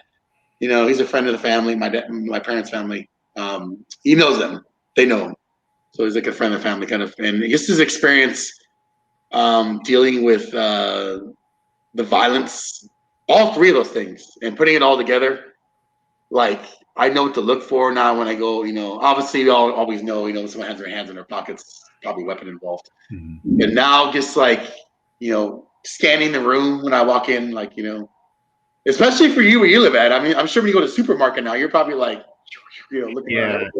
And you do see a lot of deviations from baseline, that kind of stuff that mm-hmm. could turn on the light bulb back here, for awareness. But you learn different things from different people. When I started to learn, the Piper under Lloyd, you start to see, especially because of, we mentioned earlier that the Piper is a knife system that the criminals use, right, in South Africa. But you start to see how you can hide the blade, how there's certain body language that you can read, certain deception type, and so you start that before I didn't know that. But also, one thing I learned from studying with Lloyd and Piper is more movement, not techniques, right? And so I got to see that side, and I employ that with what I teach. The body movement and closing the distance in Piper is fucking second to none. Phenomenal. I mean, you're not going to get anything better than that.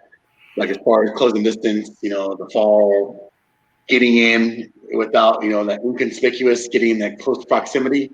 Like and but the what I was trying to say is the awareness, right? Yeah. Of how they hide the blade, how you can hide something in plain sight. And so those aspects really help, especially with what's happening here in the border, and I'm sure in El Paso, there's certain things you look out for, right? That before I didn't know, but Piper works when you're here, right? When you're on someone, it's really hard to defend from an assault like that, And what I've noticed is what you just said right now. The close proximity, the walking up, like, hey man, like getting in your space where you just like, hey, I had to do that last week. Some guy was like, what I noticed they do around here is they prowl to the cars. So like, you're in the parking lot, like a Target or something. I call it, kind of like what like the lions do in the grass, like in Africa, where they go like that through the high grass, like the top of their head. Well, over there you see like the top of their head, like where they're going to the cars, and like this guy, I'd seen him like 3 or 4 cars over, and he was like on me like within like 2 or 3 seconds. Like I don't know where he came from. I saw him and I lost track of him. And I was opening my trunk and I saw him in the corner of my eye. I turned around and he was like, hey man, I'm trying to get home out of gas, blah blah. That story. And I was like, I got nothing for you, man. Got nothing for you. And he's like, oh come on, man, you got nothing. I got nothing for you. I was looking in my car or whatever. But I was, I could see his hands. He had a sign in his hand, but he had something else behind his hand too. He had a pen, and he was like, moving around with his fingers like this, like twirling it, and he had it like that. He's like, yeah, cool. So you don't have anything? I'm like, dude, I don't have anything, man. I know he was gonna do though. Give him the chance, he probably put that fucking pen in my neck. A pen in the neck is just as effective as a blade in the neck. Yeah, so but he was, but you start to see certain movements. That the other day I was putting gas, and I was at a. I know we jump, but it's good because something ties into something.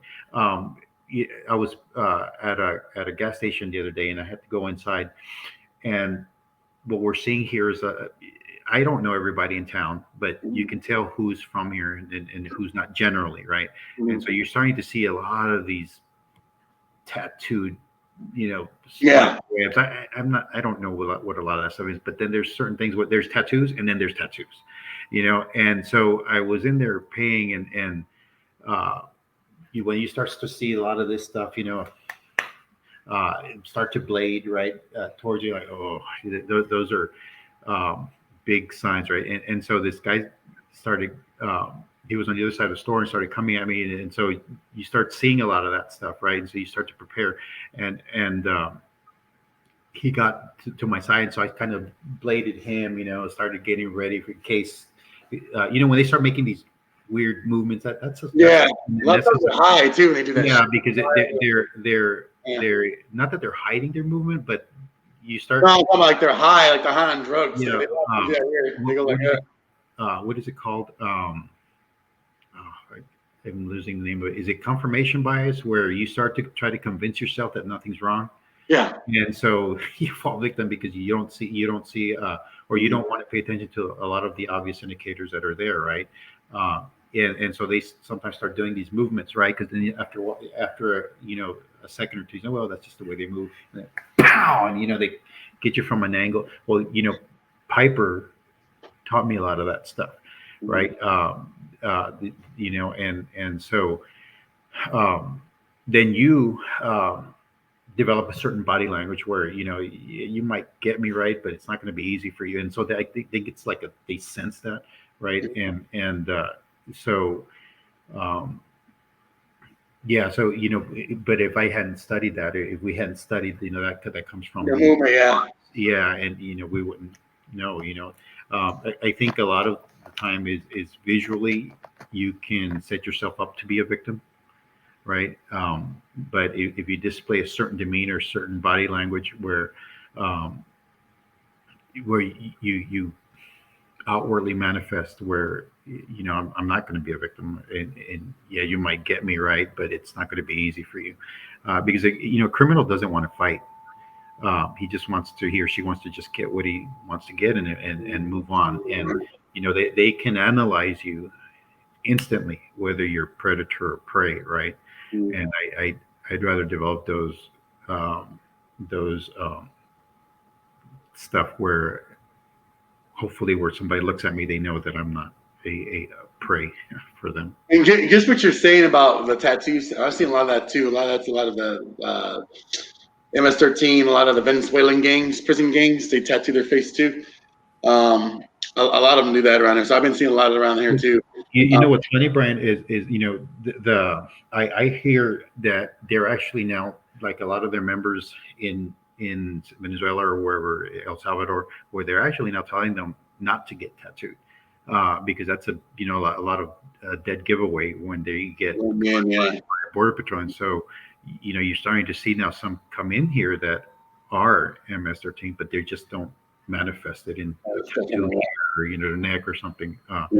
So that's what's scary, And I know we're talking about the people coming in. It's not just Latinos or Hispanics are coming in. You got Africans there, and you guys have people from Haiti coming in there, right? Haiti, Nigeria, Haiti, Chinese. Some of these African countries have emptied their prisons. Venezuela literally emptied their prisons and allowed those people to join these caravans coming in. Yeah. And so it boggles the mind why people don't see that as a threat. I mean, we got it's like, I have my water jug here. If I fill this with, I don't know what it can carry, maybe 1,000 jelly beans, right? And if I said, there's 1,000 jelly beans in there, but 12 of them are poisonous, would you take it? No. If I offered you a jelly bean, would you take one? Oh, of course not. No, but if I tell you, Brian, the chances of you getting a bad one are very small. I mean, come on. Yeah. You must be racist towards the red ones. You must be racist towards. I see this, Yes, of course. Most of the people coming in aren't dangerous, but damn, man, there's some that are, and those that are will kill you for $5 that you have in your pocket. I just wish that.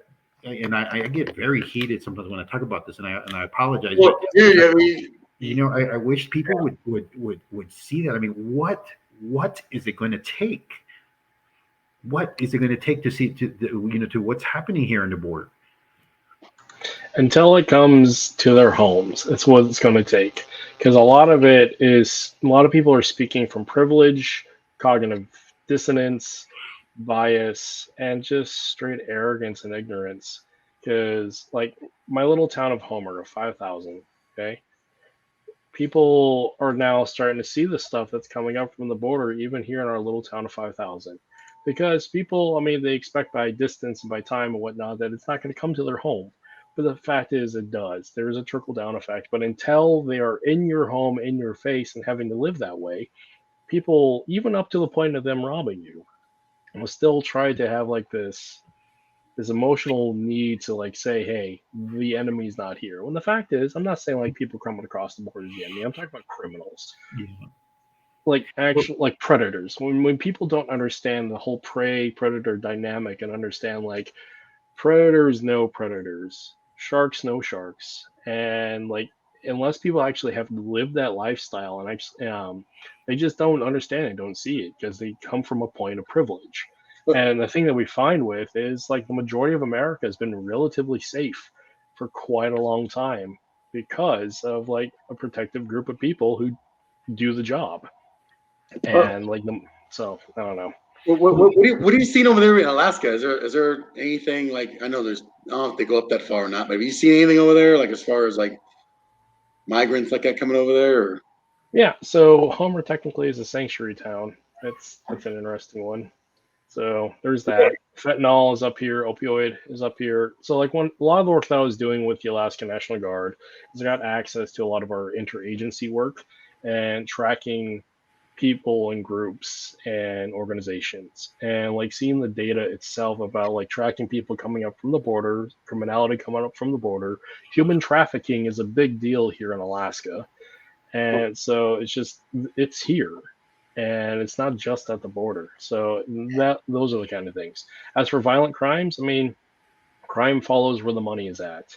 And so we have canneries, we have places where people will do migrant work up here as well. So the fact is they're here as they are all over the country. Now it's not exactly as immediate as it is like they're on the border, but there is a trickle down effect of you give enough time, it'll grow into the community, and it has here in Alaska. I mean, it's even here in Homer to an extent. And So and I want to say too, I don't want to sound like like a like conspiracy theorist or something like that, right? But I actually we have donated clothes to the local Catholic church here for the families, like the legitimate women.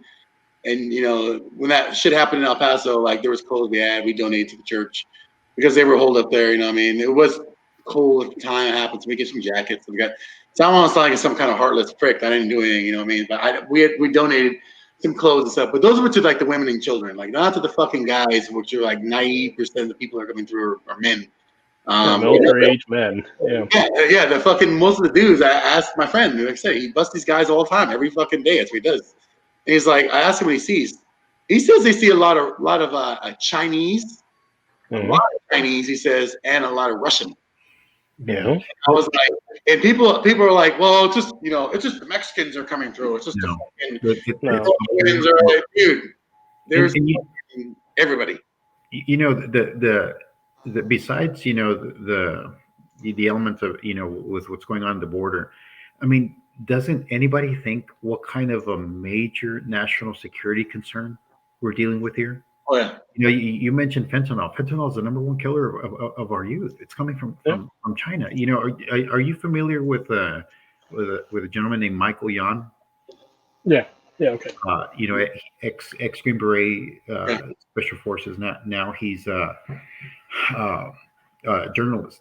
Have you seen the shit that he's seeing up in the Darien Gap? Yep. I mean, yeah, and whether you're from one political party or another, just seeing these things for what they are, not for what you want to believe. I mean, that should raise a huge national security concern. But the stuff he's seeing down there, and it's coming. It's coming here. We have a hotel here. I'm not going to mention the name, but we have a hotel where you'll see anywhere from 5 to 12 buses just waiting for their orders to go pick up a load and take them to whoever, right? And it's getting to the point here where most of the agents are called in to do processing work, where you literally have huge swaths of land that are undefended. And the media doesn't cover it. You know, you don't want to talk about it because you're going to be labeled a certain racist or whatever. Yeah. To the point where I don't give a shit. This is what I'm seeing.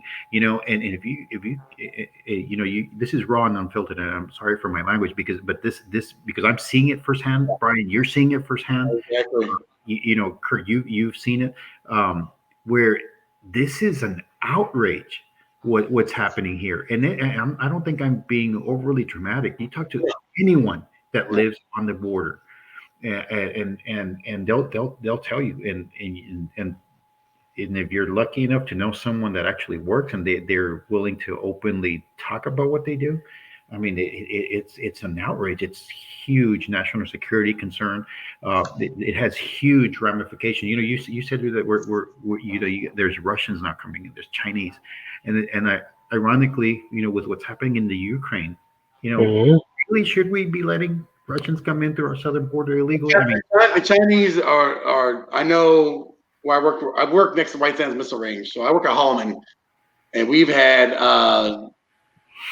security stuff. I can't go into it with Chinese stuff. White Sands had some stuff where they had some Chinese nationals try to get on the base. They came from Juarez. Through the desert with a coyote and try to get on the White Sands Missile Range. and you know, it's crazy. But you know, I look at a lot of these pictures of the people that they round up, right? But you see some of these people that they round up, you can just tell by in the videos or pictures or whatever. You look at their body language, their demeanor, and you're like, man, this guy's got, or these group here probably have some sort of military training. These guys military age fighting men coming in for you know, for a better life. But I mean, you're getting all kinds of stuff. You're seeing all kinds of stuff. You know, it's just crazy. It's outrageous, and there's not a goddamn thing that our government's doing about it. And Nope. you see. Well, I shouldn't say. I mean an administration right now that doesn't see. I'm to the point where really, like, I'm sure they see it, but they have an agenda. But if you talk to someone that is on the front line, you see a lot of people that are just demoralized. You see a lot of frustration. You see. I mean, it's having a cascading effect on everything, you know. And God help us with, you know, whatever is coming down the pipeline, you know, because I think there's going to come a breaking point. I think the more people are seeing what is actually happening versus what they're being told on programming, right? Hey, programming for a reason, right? But anyway, that's another topic. But when people are seeing firsthand or hearing firsthand what's happening, I think it's opening up a lot of eyes to what their previous inclinations or ideas were. So we'll see what happens, right? Sometimes I feel, and I'm sure I'm not alone in this, but like somebody who does the work, who spends their professional and personal life training, preparing, and educating themselves about the enemy. Okay. Sometimes you can feel like you're alone and you're the guy just screaming in the dark, and everybody's just saying, hey, no, it's just quit being a party pooper. The world is just not that way. It's just like, well, the fact is, the world in a lot of ways is. I mean, this is the reason why, like, the 1% of the people who actually stands to the darkness, so to speak, I mean, that's your military, your law enforcement, people who actually do the job at the behest of the many to protect the many, but they're often also just like not responded to properly or give them the credit due of like when they actually say, hey, this is actually what's going on because I face it every day.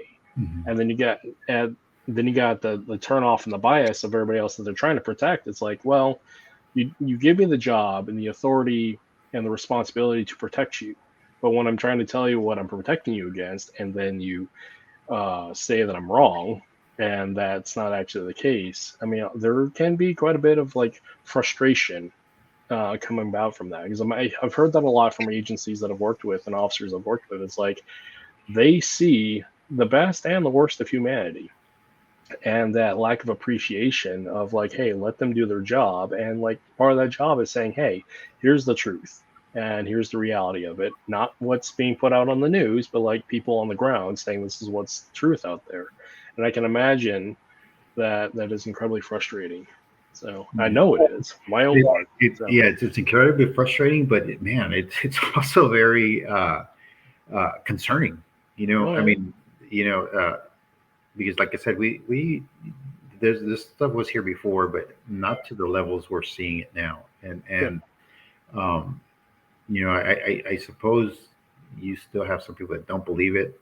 And those people, you're never going to convince that there's a massive crisis happening at the border, right? But it's those people that are stuck in the middle that hopefully will open up their eyes and see things for what they are.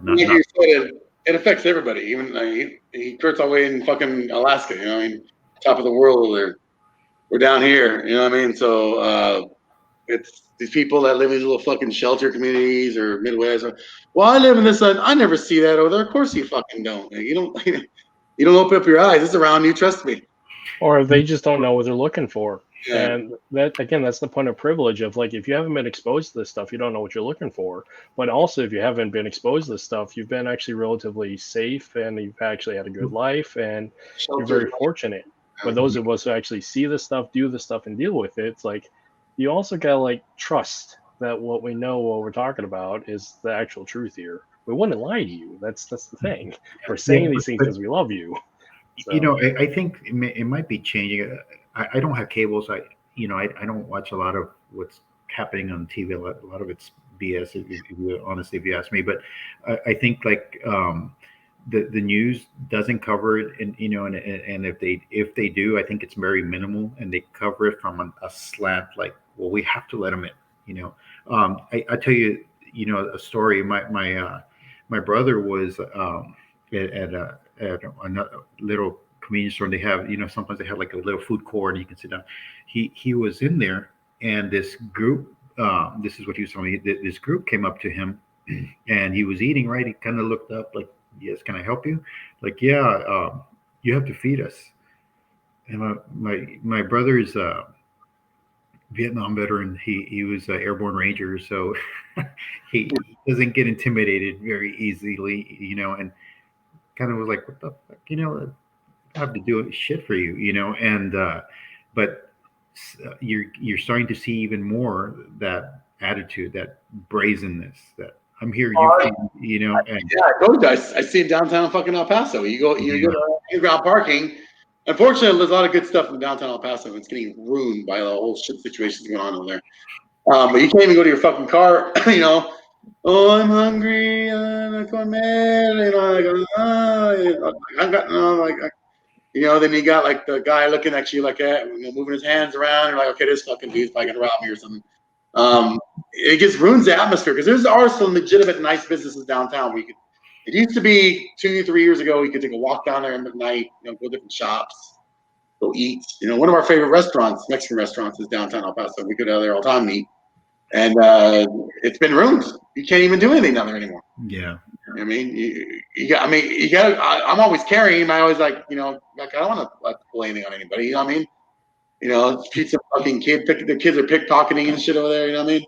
Well, and when they come in with and not just with these illegal immigrants, it's with anything. When you don't fear repercussions, then you don't give a shit. Well, they got nothing to lose, yeah. Yeah, and so you're seeing that here, where they'll get a stipend, they'll get a free ticket to where Meanwhile, we have homeless veterans in our streets. We have people just living paycheck to paycheck because inflation is such that they can barely afford the necessities they need to for their families, and so when you see firsthand what's happening here at the border, it's an outrage, and forgive me for sometimes losing my temper about this, but man, I just don't see a solution, or not even a want for a solution. No. So it's very frustrating, and so that ties into what we do, right, Brian? I mean, we teach people how to deal with some of these criminal elements coming in, and as best we can, and just put the next foot forward and move on. We can do, yeah. Yeah. Well, we're coming up about 2 hours, man. But this has been. We're gonna bring Kurt back again. He's hiding. He went incognito areas. Come back. Sorry, guys. Uh, so yeah, that's how this has been great. This has been that's what I wanted. That's what I wanted. Open, candid conversation, frank conversation. And you don't have to apologize for anything. Bad language or anything. That's why we brought you on.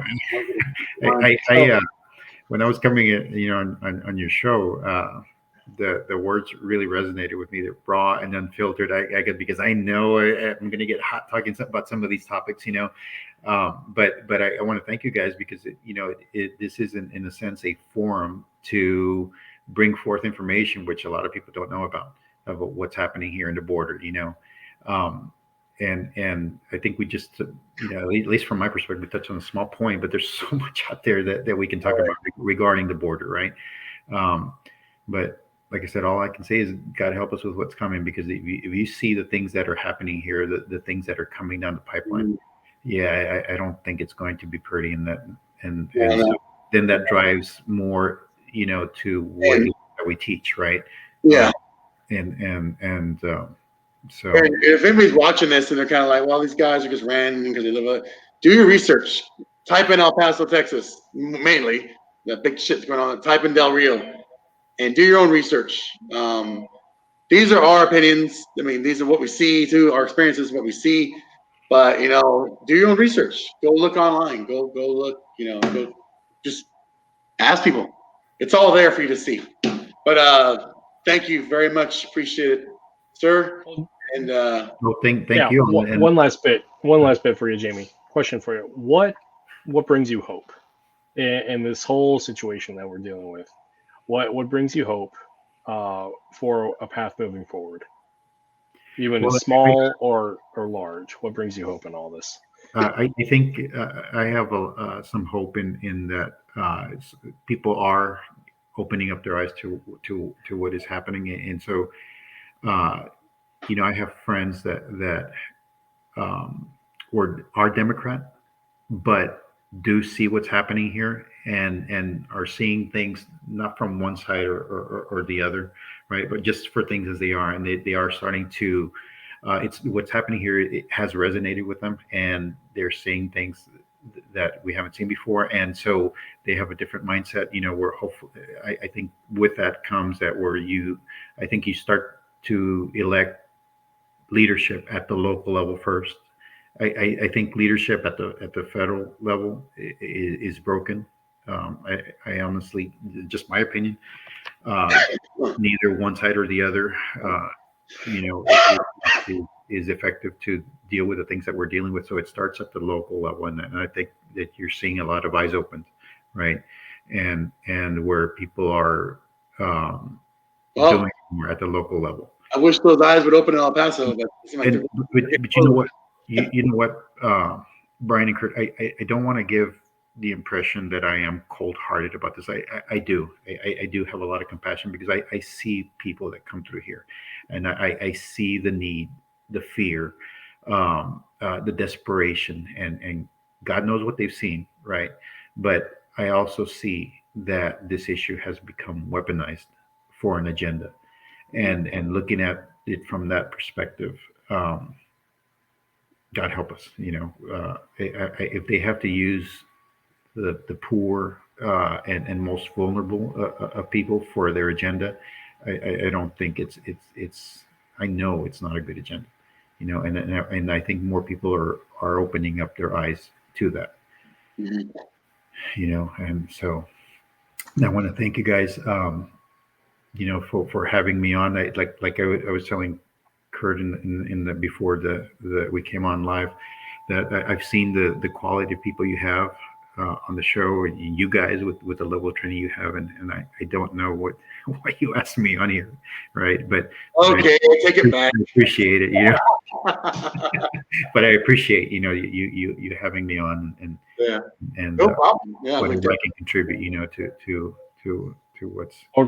Grateful to have you on and have your perspective, and actually, there's a lot of hope in telling your story, telling your truths, because you wouldn't do this if you didn't care. That's the real point of it. You wouldn't train and you wouldn't teach, and you want to try to share this information if you didn't care. So it's a big boon and a big statement on your character, and I appreciate Before he you. goes, before he goes, if anybody wants to get a hold of you for training, I know we probably should touch a little bit more on the SentCom. But if anyone wants to get a hold of you training, how do they reach you? My SentCom page has the information there, my number or private message, and we can do from there. I don't do too much online stuff, but I have done it before, and so they can start there. Awesome. And also too, do you have any seminars coming up or anything you want to advertise? Yeah, I do. Me and a friend have been discussing doing something for educators, and with bladed work, the movement patterns such that then transfers on to having scissors in your hand, having you mentioned earlier about a pen.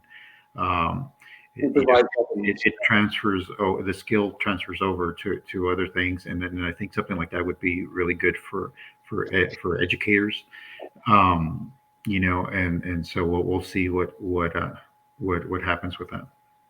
Awesome. I'm open, to teaching, but I only teach, and this is the thing too, is I only teach private instruction, and there's a reasoning why I do that, and so that's not for everyone, I mean, you all have studied some of the aspects, especially the predatory type of bladed work. I mean, let me ask you guys a question. Do you think that is for everyone? No. Yeah. Exactly. I haven't even showed anybody any kind of Piper stuff or even Medusa stuff. Nothing. Yeah, and so that's why I only do private instruction. Yeah. Just general FMA, like knife stuff. I've shown to like my students. There's been a couple that want to know like more, and I have kind of taught them privately some stuff, but they showed level-headedness and general interest.